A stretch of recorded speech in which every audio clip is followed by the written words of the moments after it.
tour here. High stakes pros, they'll say he didn't fold. Paul, what happened when he went all in? What did you do? What did you do when he went? It's too late. It's just too late. Oh my God. You guys.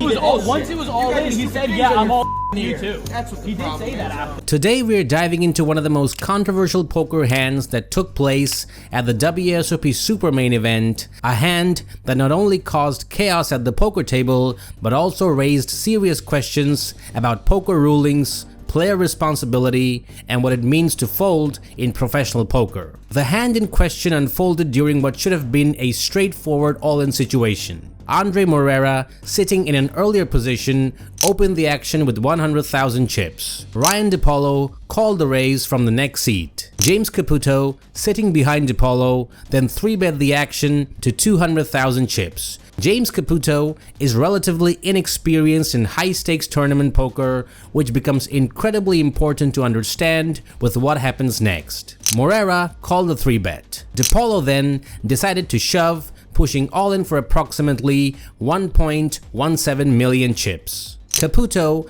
facing this massive all-in from Depaulo, decides to call. Then came the pivotal moment that would change everything. Andre Moreira, who was sitting to the side of this unfolding drama, decided to reshove over the top, pushing for more than 3 million chips. This is where the chain of events that led to the controversy began. According to multiple eyewitnesses, Caputo tabled his hand, which was ace-5 of diamond, and said something to the effect of, "I am all in against him," pointing to Depaulo, but not him, pointing to Moreira.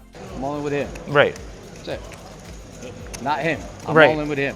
Caputo's statement was ambiguous and open to interpretation. The dealer, either misunderstanding Caputo's intent or making a judgment call based on standard dealer training, interpreted this statement as a verbal fold. The dealer immediately mucked Caputo's hand without further clarification or confirmation from him. Moreira and Depaulo showed their hands. Moreira had pocket jacks and Depaulo had pocket kings. The hand appeared to be over.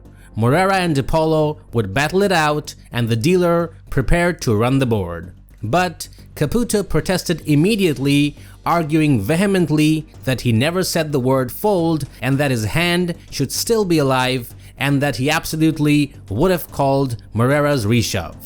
I have kings. Sorry, I don't mean to slow you, but I just want to I didn't fold. make sure the pot is right because went all in with you him. folded. With him. No, that doesn't how it works. So sorry if he we. went all in. You have to match his stack if you wanted to play. You said That's why he asked you if you wanted to go with him. What's particularly interesting is that Caputo wasn't alone in his assessment. Martin Zamani, a fellow player seated at the same table, backed up Caputo's claim, telling the floor manager that Caputo had indeed never verbally folded. This external corroboration should have carried significant weight, but Depaulo quickly countered by telling the floor, "Don't listen to him, he's biased," arguing that Zamani had a vested interest in supporting Caputo because they were presumably friendly or allied in some way. You're being biased in the way you He clearly said, I'm not calling this all in. No, we were all in. No, wait, sir, you should not listen to only him. Ask anyone else at the table, because he's being a little biased. He's not being biased. Did he expose his cards first? No, he said, I'm not all in with you, and then showed his cards. And so you don't go, and they said no, and they put that. He said no. He said he doesn't want to call this. We were all in. He didn't understand he was calling. He had to pay mine regardless, yes. But he said, I'm not calling this, and then tabled his hand and gave his cards in. What I said is that we have our own pot. Maybe didn't you? We have our own pot. I did. But he folded. We did not. He raised.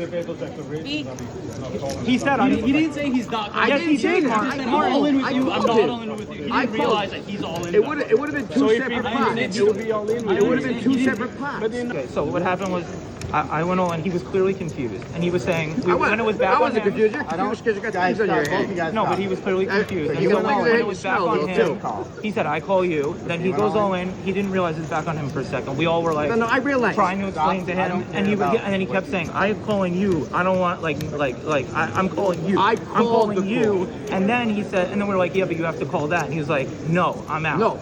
I didn't want to do a side pot. That was a side pot.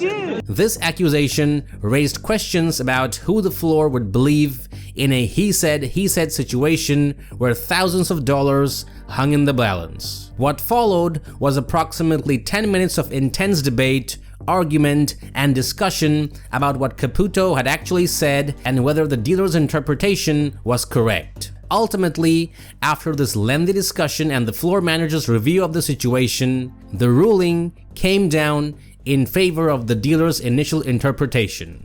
Listen up. The dealer mucked the hand because the player didn't call. Go ahead and push the pot to the correct player. Your hand is dead. You didn't call the bet. Yes, I did. He called it. So he's not called involved his in bet. anything? Yes, he called his bet. Yeah, You're going to pay that bet off. Or pay that amount. And then you folded your hand. No, I didn't fold my hand. That's what You happened. did. It was a stunning and devastating ruling for Caputo, but the absolute kicker came when the board was eventually run out. The board came out with 3 diamonds, giving Caputo a flush with his ace-5 of diamonds, meaning he would have won the hand and almost tripled up. Oh my god. Oh my god. You guys. I bet here. if we ask high stakes pros, they'll say he didn't fold. When he said I'm not calling that All I'm bet, saying- saying I'm not calling that bet is not. He never. He didn't really understand what was going on. I know. That's. But I once know it he was did all, it. it was all got in, these he stupid said, things "Yeah, on I'm your all ear. too." That's what the He problem did say is. that after. The things Martin, that you come on, don't Fuck hear. you. After the hand was over, Depaulo shared additional details from his perspective. He insisted that Caputo clearly and unambiguously folded his hand. Depaulo shared video footage he had captured from his own perspective during his hand. And in a separate statement, Depaulo claims that Caputo was actually asked whether his intention were to fold, and he responded with yes.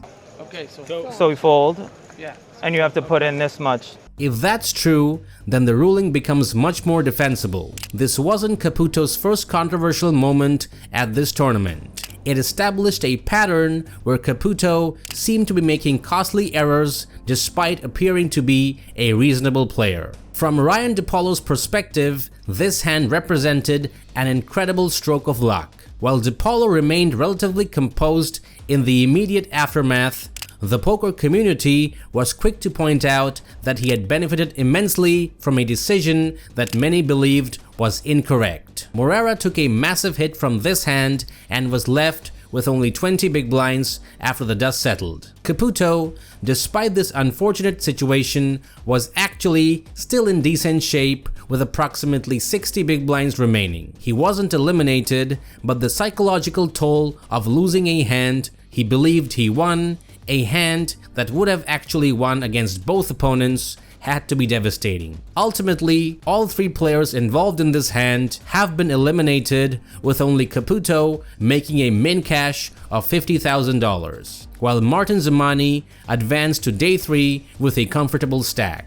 This hand raises some profound questions about poker at the highest levels. When a player is ambiguous about their intentions, where should the burden of responsibility lie? Should the player be penalized for unclear communication, or should the dealer and the floor staff clarify before mucking the hand? In most professional poker settings, dealers are trained to confirm a player's intentions before removing cards from play. But according to reports, the dealer immediately interpreted Caputo's statement as a fold and mucked the hand. Whether that was the right call is exactly what poker fans have been debating ever since.